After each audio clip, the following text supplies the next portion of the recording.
नमस्कार दोस्तों, OCN network में आपका स्वागत है। कंगना रनौत अपनी साफ गोई के लिए जानी जाती है और कई बार इसी के लिए विवादों में भी घिरती हैं। जब एक फिल्म अभिनेत्री के तौर पर काम कर रही थी तब भी तमाम तरह की कंट्रोवर्सी, उनके बयानों की वजह से ट्विटर पर जो वो टिप्पणियां कर देती थी कुछ विषयों पर, वो लोगों को बड़ी नागवार गुजरती थी। अब जावेद अख्तर से लेकर के करण जौहर और ऋतिक रोशन और पता नहीं किस-किस के साथ उनके पंगे हुए हैं, मुकदमेबाजी भी हुई है और अनेक मुकदमे उन पर हुए हैं, जिसको वो लड़ती भी रही हैं और अब चूँकि मेंबर ऑफ पार्लियामेंट हैं, हिमाचल से चुन कर के आई हैं, लोकसभा की सदस्य हैं, तो एक अलग भूमिका में हैं। भास्कर के साथ एक इंटरव्यू में जब उनसे बांग्लादेश की सिचुएशन के बारे में पूछा गया, बांग्लादेश में जो हिंदुओं पर तरह-तरह के अत्याचार हो रहे हैं, उन पर कहा गया और जिस तरीके से शेख हसीना सरकार का तख्ता पलट दिया गया। पश्चिम बंगाल में ख़ास तौर से कलकत्ता में आरजीकर मेडिकल कॉलेज में जिस तरीके से 31 साल की एक महिला डॉक्टर के साथ रेप हुआ और उस पर विपक्ष के मोस्टली पॉलिटिकल पार्टियों के नेताओं ने लगभग चुप्पी साधी हुई है। उसको लेकर के भी उन्होंने बयान दिए और उन्होंने कहा कि मैं तो महिलाओं की जो इज्जत है, जो सम्मान है, उसको लेकर के पहले से ही चिंतित रही हूँ और काम करती रही हूँ और इस पर एक स्टैंड भी लेती रही हूँ। कलकत्ता में जो कुछ हुआ है, उस पर भी उन्होंने टिप्पणी की। बांग्लादेश पर ख़ास तौर से उन्होंने कहा कि साहब, जो बांग्लादेश की सिचुएशंस हैं आज, वो तो भारत में करने की भी साजिशें रची गई थी। वो तो हमारा नेतृत्व इतना मजबूत है कि ये लोग कुछ कर नहीं पाए और समय रहते वो 3 कृषि कानून भी वापस लेने का ऐलान प्रधानमंत्री नरेंद्र मोदी ने कर दिया। नहीं तो उसको लेकर के भी बहुत बड़ी-बड़ी साजिशें रची गई थी कि किस तरीके से क्या-क्या करना है।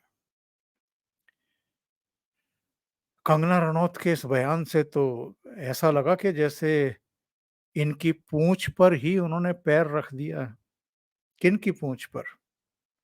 वो सारी ताकतें जो वो 13 महीने का दिल्ली में तथाकथित किसान आंदोलन चला था, जिसमें लज़ीज़ व्यंजन पका-पका कर के दिए जा रहे थे, तमाम तरह की सुविधाएँ दी जा रही थी, शाम को दारू का वितरण होता था, धन बाँटे जाने की भी बातें हुई।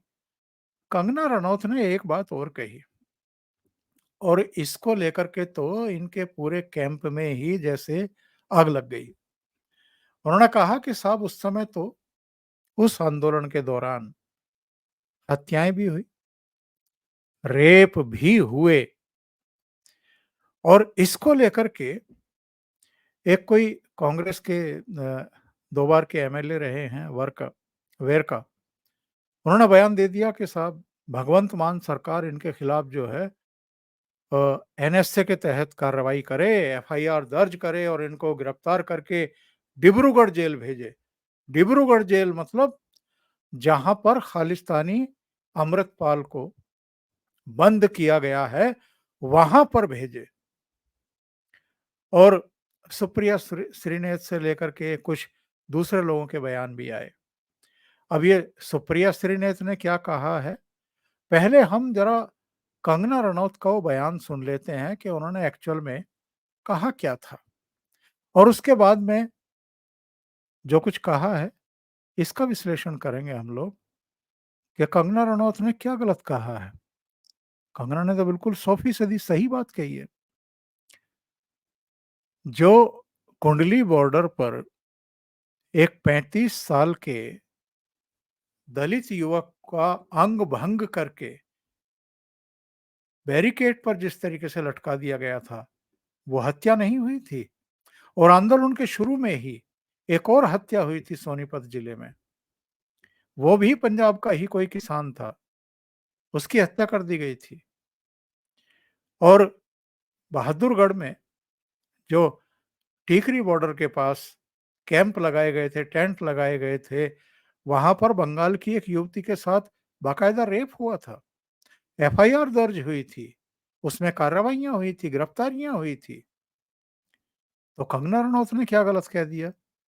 लेकिन कंगना ने जिस अंदाज में कहा है और घेरा है इन लोगों को, और बाकी तो कंगना रनौत ने जो कुछ कहा है उसकी तो हाल में राकेश टिकैत ने पुष्टि कर दी। राकेश टिकैत का बयान देखा आपने? अभी 3 दिन पहले आया है।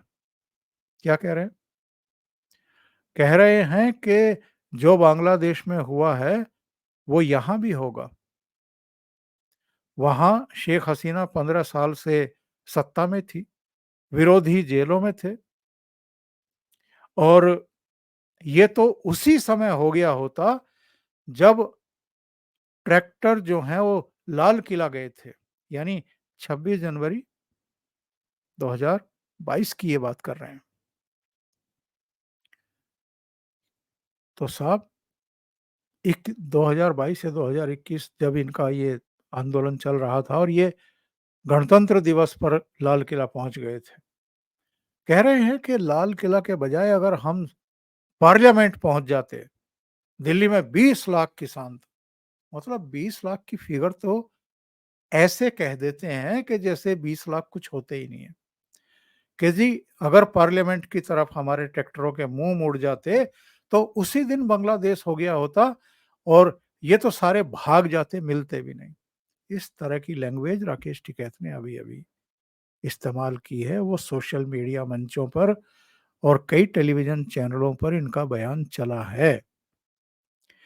तो ये कांग्रेस वाले कह रहे हैं कि साहब ये कंगना रनौत कोई नई ही बात कह रही है। नई बात नहीं कह रही है, ये साजिशें रची जाती रही हैं। और अभी राहुल गांधी किसानों के, तथाकथित किसानों के 2 गुटों से पार्लियामेंट में मिले हैं। एक के समय तो केसी वेणुगोपाल भी थे, जयराम रमेश भी थे, योगेंद्र यादव भी थे, हन्नान मोला भी थे, और वो जो 13 महीने का तथाकथित आंदोलन चला था, उस समय के कई चेहरे भी थे। और उससे पहले वो पंधेर से लेकर के और दल्लेवाल सब थे। कौन से दल्लेवाल?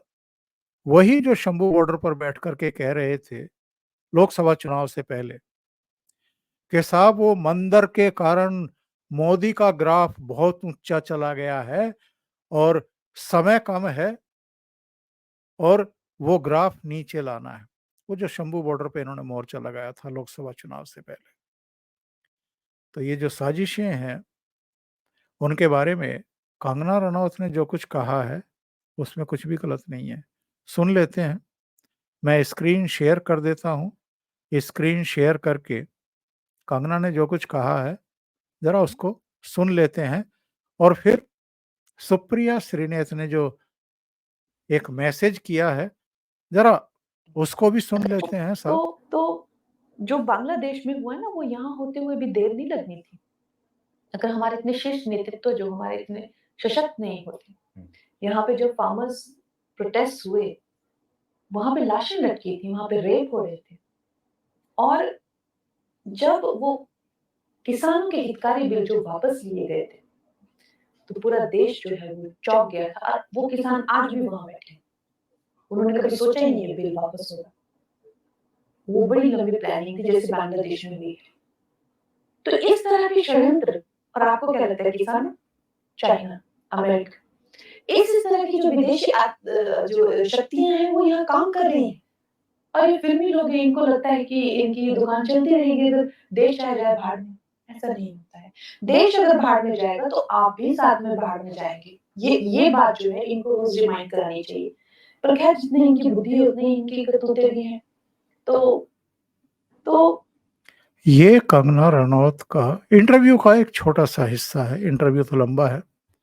अब उसके बाद साहब पंजाब के भी नेता, आम आदमी पार्टी के भी नेता, सुप्रिया श्रीनेत भी, सुप्रिया श्रीनेत ने क्या कहा जरा सुन लीजिए। बीजेपी सांसद कंगना जी का लेटेस्ट बयान कि किसान आंदोलन में लंबी प्लानिंग थी, बांग्लादेश जैसी और इसके पीछे चीन, अमेरिका जैसी विदेशी शक्तियां काम कर रही हैं। नंबर 1, क्या कंगना जी की निजी राय है या बीजेपी और सरकार का मत है? नंबर 2, क्या बीजेपी और सरकार भी ये मानती है कि अमेरिका और चीन हमारे देश के अंदर अस्थिरता कर रहे हैं? नंबर 3, अगर मोदी सरकार को लगता है कि विदेशी ताकतें हमारे देश के अंदरूनी मामलों में दखल दे रहे हैं, तो इसके बारे में क्या कदम उठाए जा रहे हैं? फिर कह रही हैं कि किसानों को बीजेपी नेताओं ने बहुत अपशब्द बोले हैं। अब उनकी सांसद अन्नदाताओं को हत्यारे और बलात्कारी भी बोल रही हैं। इसका जवाब हम नहीं, बस कुछ दिनों में हरियाणा देगा। यानी कंगना रनौत ने जो सच बात कही है, उसको हरियाणा चुनाव से जोड़ दिया इन्होंने। और ये कांग्रेस की जो चालाकी है, ये आजकल हम देख रहे हैं। कंगना ने तो नहीं कहा कि किसान हत्यारे हैं। कंगना ने ये भी नहीं कहा कि किसान बलात्कारी हैं। उन्होंने कहा है कि एक व्यक्ति की हत्या करके वहां टांग दिया गया था, वहां हत्या हुई थी। अब वो हत्या किसने की है, ये तो जांच का विषय है, जांच एजेंसियां बताएंगी।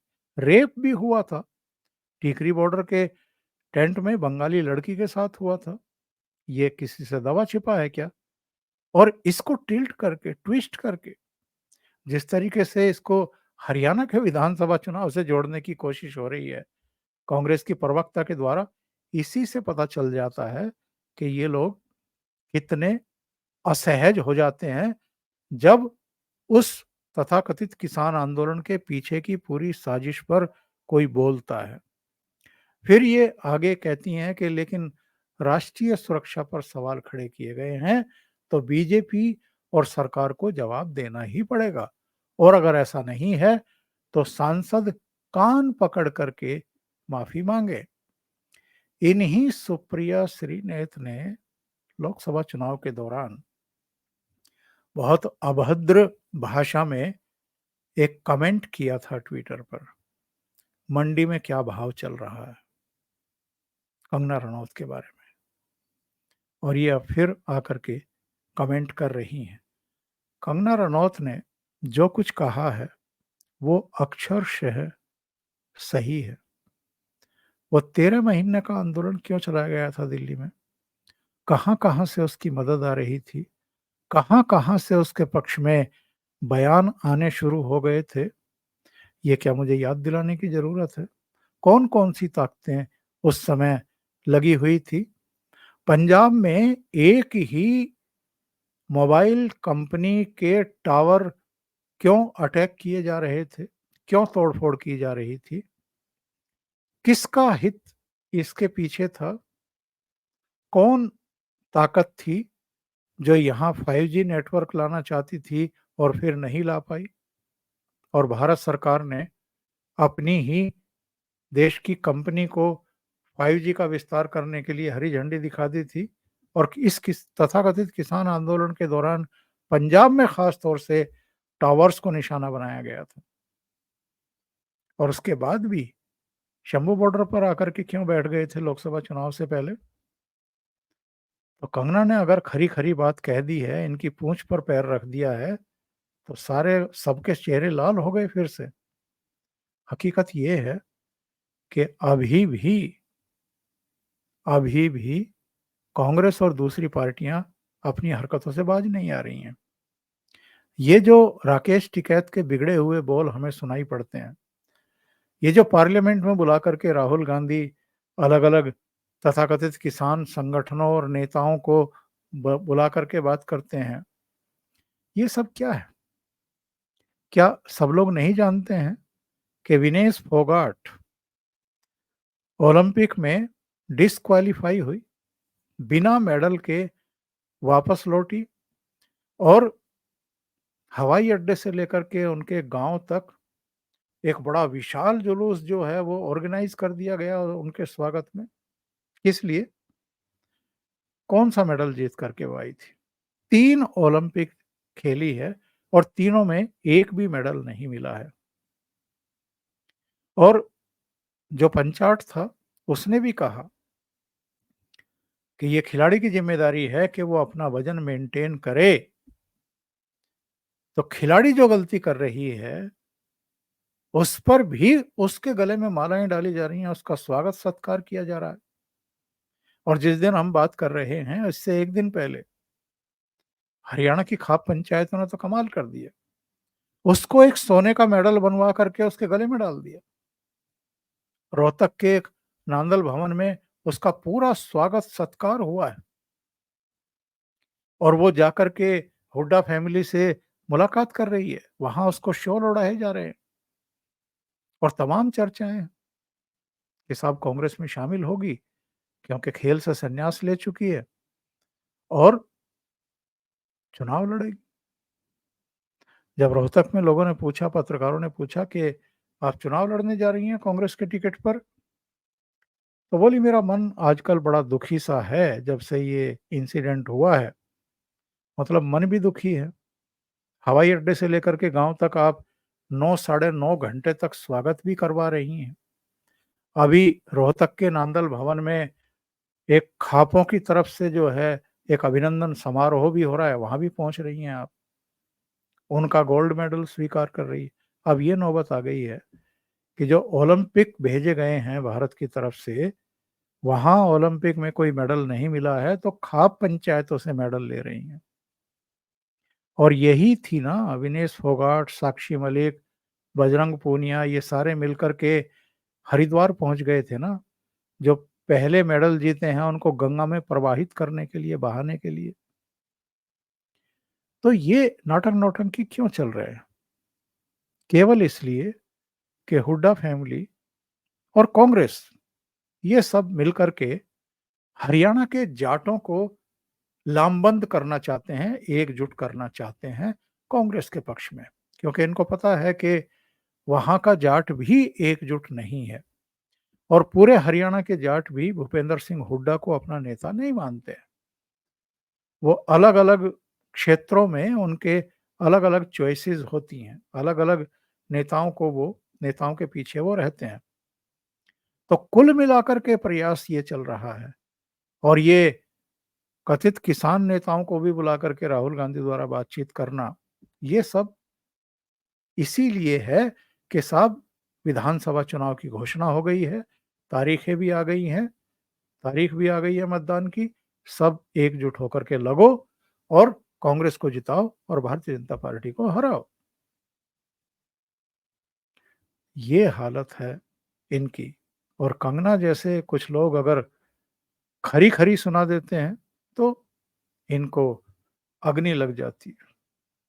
अभी के लिए इतना ही। बहुत-बहुत धन्यवाद। अगर आपको ये चैनल, इसके कंटेंट पसंद आ रहे हैं, तो लाइक करें, कमेंट करें, वीडियो को शेयर भी करें। अभी तक अगर आपने ये चैनल सब्सक्राइब नहीं किया है, तो सब्सक्राइब करना ना भूलें। साथ में लगे बेल आइकॉन को दबा दें, ताकि आगे आने वाले वीडियो और उनके नोटिफ़िकेशन आप तक पहुँचते रहें। बहुत-बहुत धन्यवाद। नमस्कार।